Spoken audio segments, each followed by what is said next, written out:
Hey everyone, welcome back to the channel, and today we're talking to you about my 6-month, just over 6,000 mile ownership of the Rivian R1T. If you guys saw my last video, I talked about kind of some of the bad things that have happened over the past 6 months, but today we're talking the good, the bad, the ugly of the Rivian R1T and my overall experience and whether I'd recommend one. So without further ado, let's get started.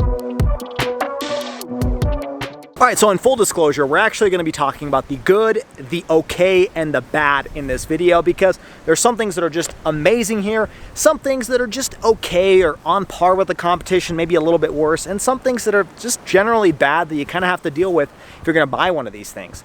Now, if you guys know me personally, you know I've told you this already, but this is the best car I've ever owned, and we'll touch on why here in just a minute. Now, that being said, that does not mean this thing is without its flaws. In fact, this thing is probably the most flawed and compromised vehicle I've owned as well. So it's kind of a weird dichotomy there, but it happens to be both of those things. Now, the reason I say this is one of the best vehicles I've owned is because I talked about this in my review of the Rivian R1T Launch Edition years ago. And that is the fact that this is like a Swiss Army knife of vehicles. It's like a jack of all trades. I mean, you're talking, it's a pickup truck, it's an off-roader, it's a sports car, it's a crossover, it's a luxury vehicle. I mean, it does all of those things. Now, that being said, it's not great in any of those aspects. It's a compromised pickup truck. It's a compromised off-roader, but nowhere else can you find a car that is 5 things in one for this type of price point. And that's why I think it's the best car I've owned. I mean, every time I jump out into the garage, I've got my Challenger there, and I've got the Rivian. And 9 times out of 10, I'll be honest, I jump in the Rivian because I don't even have to think about where am I going to go park this thing? How many people am I going to have to carry? What's the weather conditions going to be like? Like, I just know that this thing can handle all of it because it's a truck, it's a SUV, it's a, you name it. And we'll touch on some of those aspects here in today's video. Now, the first thing I want to talk about is the things I love about this car. We're going to have to go to the front of the vehicle, and we're going to talk about design. Now, I realize design is subjective, and there's some people who really don't like the way this thing looks. In fact, my brother thinks this thing looks like a Pokemon. I don't see it, but, to each their own. Some people just don't like the way this thing looks, and that's perfectly fine. I understand why, because it is a little odd looking. I mean, you got this weird kind of light bar, and then the stadium lighting is what they call these headlights over here. It does look a little quirky, a little maybe cartoonish, but I like the way it looks. And I got really up close and personal with this vehicle when I was doing the paint protection film up front. I actually installed my own over here on these sections, and then I had a local shop called On's Custom and Vinyl do the hood of this car. But I got really up close and personal, and I saw all of the curves and everything, and I apologize, this car is very dirty because it's, the beginning of February here in Utah, and the winters here are kind of harsh. I do need to wash this vehicle though, but as you'll see, I kind of noticed there's a lot of these body lines and things that you really wouldn't notice if you just look at this vehicle from a distance, but up close and personal, you see a lot of like just accents. I mean, even over here, you've got this kind of accent line that goes up into the door panel all the way into the trunk area or the truck bed area. It's just got a lot of kind of cool body lines, honestly, that kind of, are highlighted in this white color. I like how it looks. And I also love how, when you walk up to the vehicle with your key in your pocket, you kind of have this cool light bar effect where it slowly turns on from the center.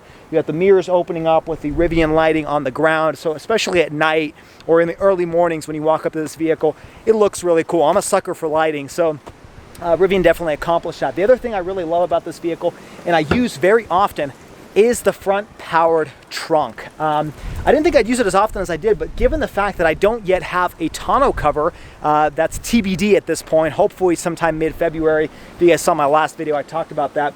I really rely on this front trunk the most because this is kind of where I store things.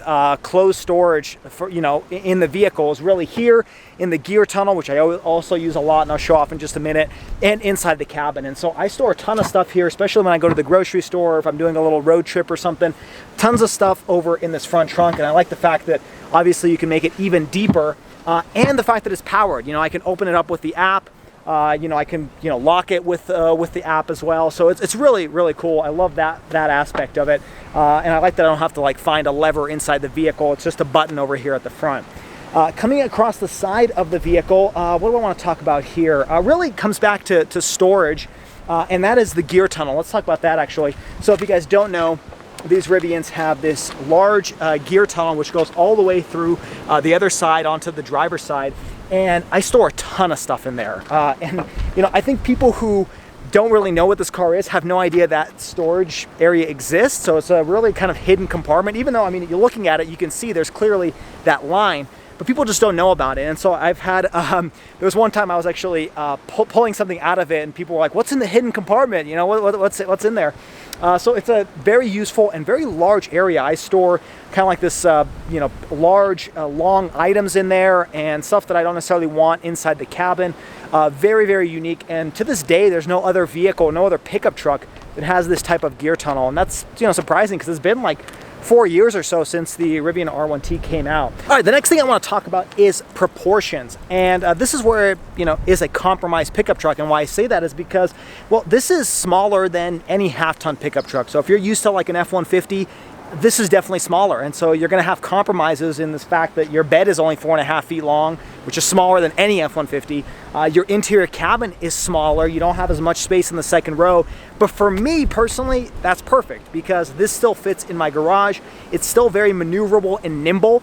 I don't have to, you know, worry about, okay, am I going to be able to fit it in a certain parking spot or anything like that. And so that's awesome for me. And I also think that's why this doesn't necessarily need rear wheel steering. I actually had people ask me if this vehicle comes with it because, you know, the Silverado EV, can you have that? The Hummer, the Cybertruck. This doesn't have rear wheel steering, and I actually don't think you need it. It's small enough of a pickup truck that it's not necessary. It's not like the half-ton pickup trucks that a lot of you might be used to.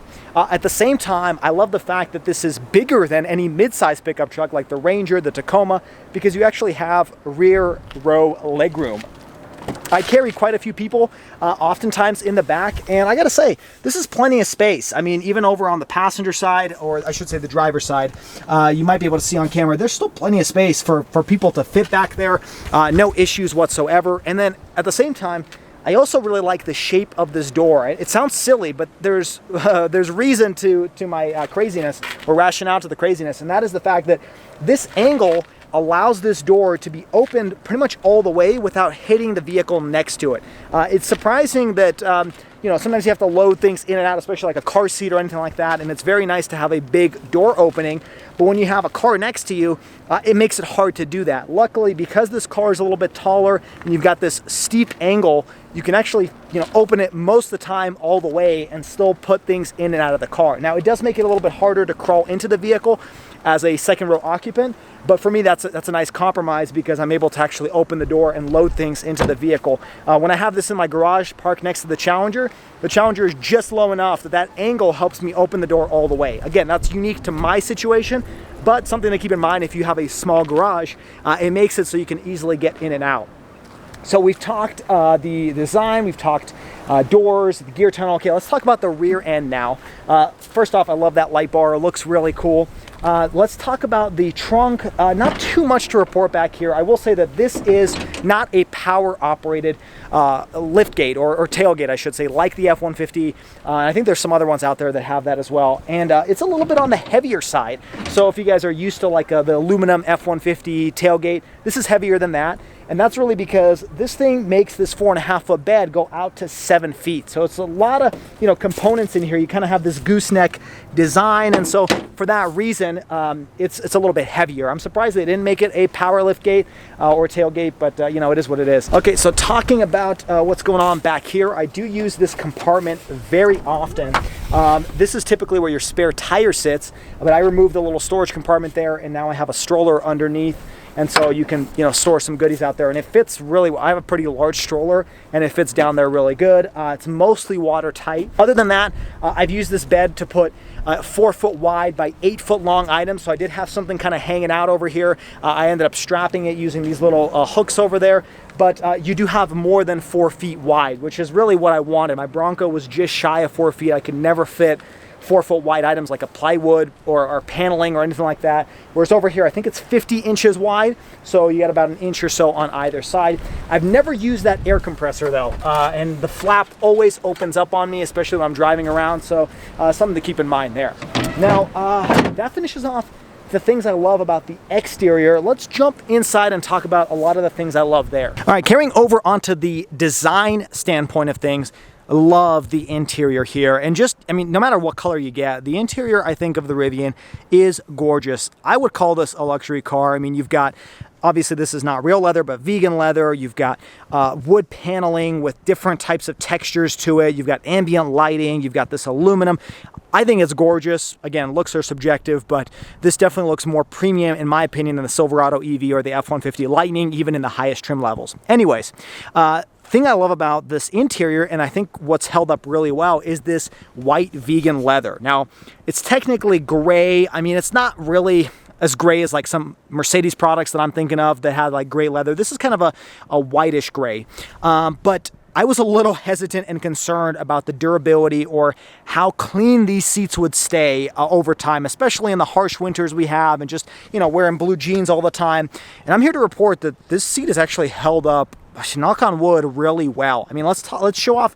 Obviously, there are some blue staining over here from my jeans, and I tried not to sit on this bolster when I'm climbing in and out, but, you know, there's only so much you can do, and you can see there is some blue here, and there's just a little bit of wrinkling over here, and just a little bit over there, but for 6,000 miles, honestly, it's not noticeable.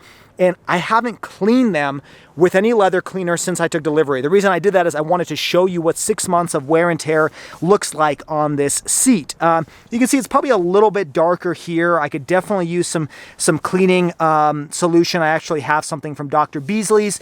I should be able to clean that off. And then talking about the armrest over here, really not too bad. I mean, if you're a very picky person in the sense of, you know, wanting to have your car absolutely immaculate, this may get on your nerves a little bit, but for me, this is perfectly fine. I definitely need to clean it, but it's not terrible. I mean, most light or, you know, tan interiors I'm used to, I mean, you look at them the wrong way and they're going to be stained. I think for the most part, this is actually pretty good, all things considered. And I've, you know, driven this on long road trips and done a lot of different things to it. So 6,000 miles of wear looks pretty good. Passenger seat is almost absolutely clean. I mean, there's no issues there. So really just the driver's seat that might have the most wear and tear. Now, talking about the interior, jumping inside, I really love all the tech here. So that's the other thing I want to talk about. Of one of my things that I love is the OTA updates. So over-the-air updates, they've been fantastic and they've worked really well. There's some glitches. We'll talk about that in the OK section. But one of the things I really loved, and it's silly, I know it is, but I love it because I'm a sucker for lighting, is they added ambient lighting with one of the over-the-air updates. So I should say, when I purchased this car, they had ambient lighting over here, and then even in the second row, but it was only kind of this white frost color. Well, back in, I want to say October, they did an OTA where they added multicolor. So if I go into my settings over here, and takes a second to load, but once you hit the accent lighting, you can go through all these different themes, and I'm just a sucker for it. I love it. I wish they had kind of a color wheel, and I know they can do it because these are clearly RGB LED lights, but, you know, for some reason they decide to just do a theme, which is fine. I mean, I change it out every so often, and that's a really cool update. They also added an update with YouTube streaming here, so I can, you know, when I'm parked, I can open up YouTube, the app, and watch things on here, or just use Google Cast as well. It's currently free. I think I have to pay for it after, I don't know, a couple months or something like that, but overall, it's a really, really nice over-the-air updates. They really add a lot of features, especially considering the fact that this is a Gen 1 vehicle and they're still throwing out OTA updates for this thing. I mean, they could have easily just forgotten about this and focused on Gen 2 vehicles, but the fact that Gen 1 isn't forgotten is awesome, and kudos to Rivian for being able to do that. And then just touching on some more things that I love is just the storage over here. I mean, look how much space we have over here. We've got a little compartment over there, and then storage underneath this rear seat. Also, if you guys have never been to Tous-les-Jours in Utah, check it out. It's a really good place. But anyways, there's storage underneath the seat here as well that I use very often for like straps and towels and stuff like that.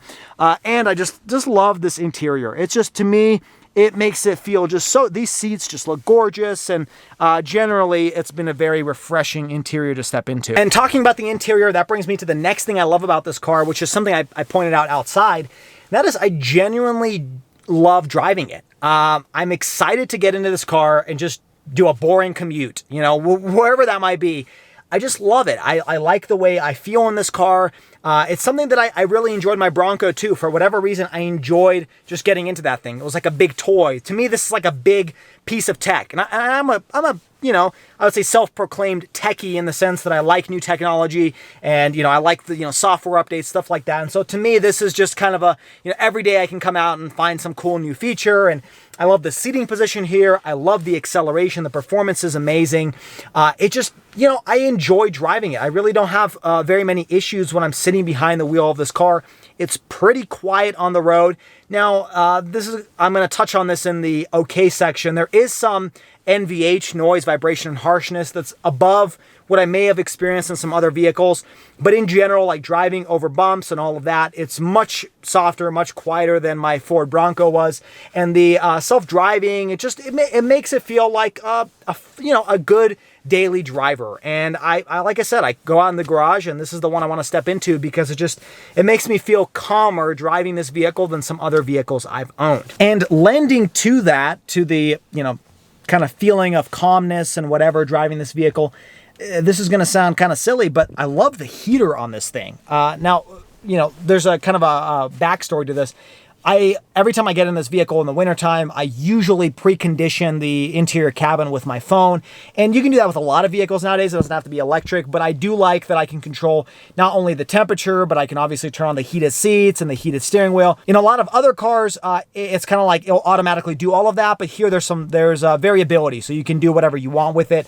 And on a lot of other cars, like gas cars I've owned, you don't actually set the temperature. It's just gonna, you know, put it to hot or put it to cold, whereas here I can set the exact temperature and everything. So the software with the app is awesome. But I love the heater on this thing because when you actually touch your hand to the vent, it doesn't blow that hot of air. It actually surprised me when it first started getting cold. I'm like, this isn't anywhere near the level of heat that I would get from a gas engine car, because I would put my hand next to, like, you know, the heater or the vent near my Bronco, and it would almost burn my hand. It was very hot.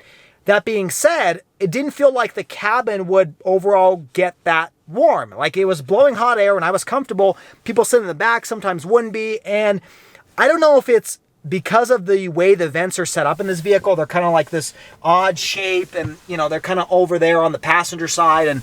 But the cabin heats up very quickly, and it doesn't have to blow that hot of air to get you to that state.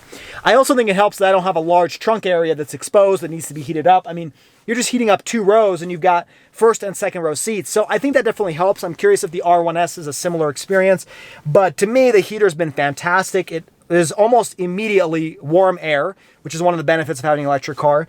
You don't have to wait for the engine to heat up to have that hot air. And the AC works really well too, by the way. I've driven this in the summertime in like 100-degree weather, and it blows ice cold. So the HVAC system, although there might be some issues with it that I've heard of on some forums, it works really well in terms of, you know, getting you to the appropriate temperature, whether that's really hot or really cold. Heated seats are fantastic. The Ford Bronco had some really strong heated seats to the point where it was like burning your butt. It's not that strong, but it's perfectly fine. Heated steering wheel is perfectly fine. Like, I have no complaints with me getting to an appropriate temperature inside the cabin when it's either too hot or too cold outside. Alrighty, next up, let's talk about the things that are just okay on this vehicle. And even though I mentioned this is one of the things I really like, is the self-driving or driver assistance features, there's a lot of room for improvement here. And in my experience with this vehicle, I would say it's maybe a little bit worse than even some of the legacy manufacturers, specifically on this Gen 1 version. Now, I hear the Gen 2s have better cameras, and for that reason, their driver assistance is better.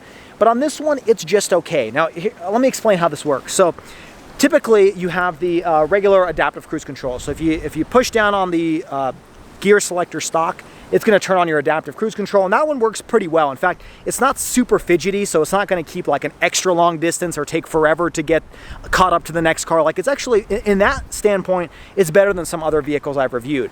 When it comes to kind of the more autonomous driving, what I mean by that is kind of the lane centering and, you know, lane keep assist, that type of stuff. There's more work to be done on this. I've experienced better from even some like Kia and Hyundai products. I feel like their lane centering is pretty good. This one, not that it kind of, you know, moves you throughout the lane. That's sometimes an issue with vehicles I've reviewed. It's more so, I feel like it gets really close to some vehicles, and other times it kind of just like freaks out. Like, it doesn't really know where the lane is, and you almost have to always be paying attention, which you should be anyways, but even like an extra paying attention on the driver assistance here, because it really, you know, unless you're on a wide open stretch of highway where there's not too many cars around you, in like dense traffic, it doesn't work that great. And for me, I feel like it gets super close to large semi-trucks or large trucks next to me. I feel like it's like inches away from scraping the mirror, and it just feels like it doesn't really seem like it's centered in the lane when it's next to those big trucks. And I'm always worried that it's gonna kind of go off or turn me into an area where I'm gonna hit the other vehicle. So it's okay. But just keep your eyes peeled when you're driving with the driver assistance on. Now, I will say the haptic feedback control on the steering wheel is great. You don't have to constantly be shaking it. You can just have your hand on the steering wheel and it knows you're paying attention. And I think from that standpoint, it's better than a lot of the competition that require you to kind of jiggle the steering wheel, even if you're actually holding it. This one doesn't require that, but just don't trust the system 100%, which is probably prudent advice for any autonomous driving system. Now, again, when you compare it to Tesla, this is far behind. Tesla, they do full self-driving where even though it's not perfect either, it can actually navigate on city streets. This is only on pre-mapped highways. The other thing to mention here is when I was driving this vehicle back from Colorado, I think I just had the adaptive cruise control on because I wasn't on a pre-mapped highway. But sometimes when you're on a one-lane road and there's another vehicle coming against you, this thing kind of freaks out and doesn't know, and so it will just do some phantom braking. And if you're not paying attention and there's a vehicle behind you, that vehicle might crash into your rear end. So it hasn't happened to me on like the major highways, but on one-way roads, something to just be careful of. Now, I was still on a highway, it just happened to be a one lane. I wasn't just using it in like a city street or anything like that. But the camera system here, I think, just needs to be a little bit fine-tuned. But overall, it's just not a perfect system, especially compared to some of the other vehicles out there on the road. That said, I came from a car that didn't even have adaptive cruise control. So for me, it's really good. But I am fortunate enough to review a lot of vehicles out there that are some of the latest and greatest, and a lot of them have better driver assistance features than the Gen 1 Rivian R1T. It actually surprises me that Rivian made a recent announcement that they're doing hands-free or eyes-free, I think, by like 2026. I don't think that's going to happen. Unless the Gen 2s are that much better, and I've seen videos of them, and they're okay in terms of driver assistance. They're better, but they're not, leaps and bounds ahead of the Gen 1s. And so I don't think they're going to have hands-free by 2026, but maybe I'm going to eat my words here in about 2 years. Now, the second thing that's just okay on this vehicle is the build quality. Now, I made a video when I first took delivery of this vehicle talking about how good the build quality was, and I think this is why I put it in the okay segment. In some aspects, I think the build quality is great. I mean, the interior is beautiful. The door panels, everything has a lot of attention to detail. But there are other things that I just recently kind of have stumbled across that I talked about in my last video that could be better. Some of the squeaking on the doors and the gear tunnel. I have a little bit of a broken or busted lever for the underbed storage that just developed recently. There's a little bit of, in fact, this is probably the most annoying, quite a bit of rattling in from the front dashboard, kind of like this front speaker area. When I'm driving over even regular just asphalt roads, that front dash that connects to the windshield rattles quite a bit, and it just doesn't make it feel very premium on the inside. They're kind of giving you a Range Rover-like vibe, but this does not feel like a Range Rover on the inside. I mean, in a Range Rover, you kind of feel like a tank, or I should say, you feel like you're in a tank. When you close the doors, very quiet, very concealed. Driving down the road, there's no rattles. Everything's very silent. In fact, I think the electric Range Rover coming out, I think those two are very, those two things go hand in hand. Very quiet and also very comfortable on the inside. You don't quite get that on the interior here. It's got, some build quality issues that could be a little bit better. But again, it's just okay. It could be a lot worse. I don't really see any, big issues here that are, something that would cause this vehicle to just break down in the middle of the road. But they're just little minor nuances that, kind of take away from the, I guess, premium feeling that you get by just looking at this vehicle. Now, the next thing I'll talk about is in terms of just the ride quality and the NVH, the noise, vibration, and harshness that I was talking about. This was kind of one of my things that I brought up to them last time I took it in for service. They ended up replacing the jounce lines in the front. I don't really know exactly what that is, but you'll definitely hear some sort of rattling when you're driving over roads and you're not listening to music, or the car is completely silent. You're going to hear a lot of stuff, and you don't really know what it is. And besides that rattling that I get from the front speaker or front dashboard, there's other rattling inside the car, kind of stuff that just feels kind of loose. And that noise, vibration, and harshness kind of goes hand in hand with the build quality issues. And just in general, the suspension here, it's softer than a lot of vehicles out there, especially pickup trucks. But there are some pickup trucks I've driven that are softer than this. In fact, I reviewed a GMC Sierra quite a few times over the last few years, and that thing to me has some of the softest suspension. It just glides over the road. It's like a Cadillac. This thing is a lot bumpier, and what makes it feel even bumpier is that noise, vibration, and harshness on the inside. When you hear things rattling, it almost makes it feel like it's a bumpier ride than it might actually be. Now again, me coming from a Ford Bronco, this is miles ahead of that in terms of road comfort and just quietness and everything. I'm not comparing it to that. I'm comparing it to other vehicles in the same price point. And I gotta say, the F-150 Lightning, I only drove it for like 20 minutes, but I think it was just as soft as this. I mean, it had the independent suspension front and rear. I can't say this thing feels any softer than that. That being said, this is softer than the R1S in the Gen 1.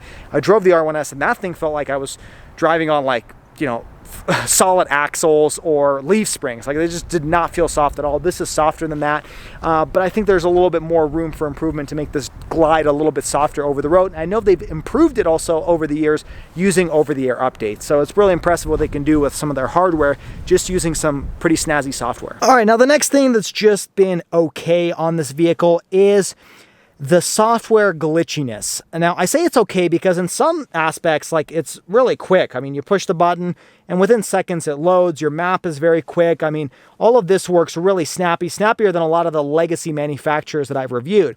That said, there are times where this thing really glitches, and glitches bad. For example, the first time I used the Google Cast system, my wife was actually using it when the car was parked. And then when I got back into the car, because I was at the grocery store, I went back into the car and I started driving it. The whole thing glitched up to the point where I couldn't even see my speedometer. Like, it wasn't showing me my speed or anything like that. And I had to reset the software twice. And the way you do that is you hold the left and the right outboard buttons and you hold them down until this car kind of beeps at you, and then it resets the system. But it was, you know, probably a good 5 to 7 minutes after I started driving this vehicle around and reset it that it started working again. And there are times where, like, especially when I got a software update for the ambient lighting, when I click on this, it would like glitch, and, you know, it would, once I set a light, it wouldn't let me exit the screen. Like, it would just stay here, and I had to, again, kind of just wait and wait and wait, and then finally it got out of that screen. And so there are times with the software updates that this screen just glitches, and that's kind of what you expect with a very high-tech vehicle. I mean, when, you know, your standard Nissan Sentra doesn't glitch, it's kind of to be expected. When you have this supercomputer here, it's, you know, it kind of comes with the territory. It gets a little bit frustrating when you're trying to show features off to somebody and it just glitches. It kind of makes it feel like you have something janky. But other than that, it is still really, really nice software. And so that's why I put it in the okay category, because it's not a deal breaker for me. But it's something to keep in mind that your screen is going to glitch occasionally, just like oftentimes, or sometimes I should say, your phone will glitch, especially as it gets a little bit older. I mean, I think over time, as they're doing more and more OTA updates, and, you know, the hardware on this car isn't going to get any newer, it's probably going to get a little bit slower and slower, just like you experience with smartphones. But I'm sure at some point they're going to stop the OTA updates for the Gen 1s and then just focus on the Gen 2s, which have a much faster processor inside of them. Alrighty, next up, let's talk about the things I hate about this vehicle. And there's really just one thing I actually hate, and that's what I talked about last week. And that is the way that Rivian's kind of treated me in terms of customer service. I've just had constant issues with them, and, you know, some people in the comments said these are all minor issues, and it's true, they are. The thing is when you have minor issues that keep adding up and require you to take time to call this company to get them resolved, and, you know, one person tells you one thing, another person tells you another, and it just compounds over time, is you kind of lose trust in the brand. And that's been my experience. Now, some people out there have had fantastic experience. I called that out in the last video. Maybe if you're, you know, located in a bigger city, they care more about making those customers happy because, you know, there's just a larger audience of people there versus smaller places like here in Utah. Maybe they don't care as much. Or maybe I've just had, you know, luck of the draw, just a bad experience. But it has been a bad experience, and it's made me question if I really do want to buy this car out of the lease or get another Rivian in the future. We'll see how the next 2.5 years or so go. Maybe my service experience will improve. Hopefully I'm going to be getting my tonneau cover here, and they'll address that vibration in the dashboard, which they were supposed to address last time, and they did, but it was only a temporary fix. You know, those types of things, they maybe will improve over time, and they'll be more responsive, and they'll actually, you know, try to help me in situations where, I've got kind of problems with my car. But that's really been my biggest complaint. Now, last thing I want to address is some of the questions you guys asked me. One of those was, how has this vehicle been in the winter time? Now, we haven't had that much snow here in Utah, but there was one experience I had late in December. I was driving through a canyon, a pretty dangerous canyon, because it's got a lot of loops and it's a very narrow road, and it just happened to be a pretty bad snowstorm when I was driving through it. And I was in the Rivian, and I gotta say I had no issues driving in the Rivian, in the snow or anything. The only real issue I had, and this is not specific to the Rivian, this is just due to LED lights in general, is it was coming down so hard that since the LED lights don't produce any heat, or very little heat I should say, it didn't melt the snow. And so I was noticing as I was driving and there's just snow kind of coming right at me, is I'm like, it's getting really dark. I don't get why it's getting so dark. And I realized, my wife actually I think pointed out, like, I think your headlights are covered. And so I had to jump out of the car, wipe off the headlights and keep driving. But that was really the only biggest issue that I had in the snow. Other than that, going uphill, this thing had perfect traction. But I will say, there is one thing that was different than when I drove my Bronco, and that was I didn't feel as connected to the wheels as I did in my Ford. In that vehicle, which was amazing in the snow as well, when I would drive in snow or off-road, I felt like I knew exactly where the wheels were. I could sense slippage. Like, there was just a little bit more connection with the wheels. I didn't really get that here. I was just hoping that the way I'm putting my, foot down on the accelerator and steering, that it was sending the right amount of power and doing, like, I couldn't get any feedback from the wheels themselves. That's really the only thing I had to adjust.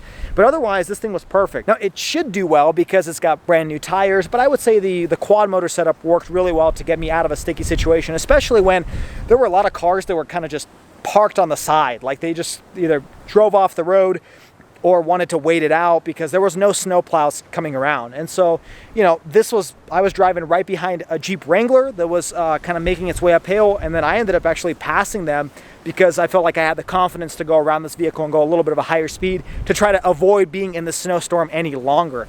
So from that standpoint, it's great. I will say the weight of this thing definitely doesn't help its snow capabilities. An example of that is we had a snowstorm a couple weeks ago, and I ended up pulling up onto a driveway, a very steep driveway, and had to park it there.